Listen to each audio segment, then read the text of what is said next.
ನಮಸ್ತೆ ಬಳ್ಳಾರಿ. ಬಳ್ಳಾರಿ ಹೊಸಪೇಟೆ ರೋಡು ವಿಶ್ವೇಶ್ವರ ಖಾನಾವಳಿ.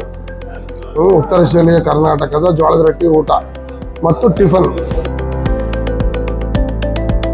ಜೋಳದ ರೊಟ್ಟಿಯಲ್ಲಿ 2 ಜೋಳದ ರೊಟ್ಟಿ, 2 ತರಕಾರಿ, 1 ಚಟ್ನಿ, 1 ಪೌಡ್ರು, ಹಸಿ ತರಕಾರಿ, ಆಮೇಲೆ colour rice, white rice, Pappu, rasam, ಮೊಸರು, ಹಪ್ಪಳ.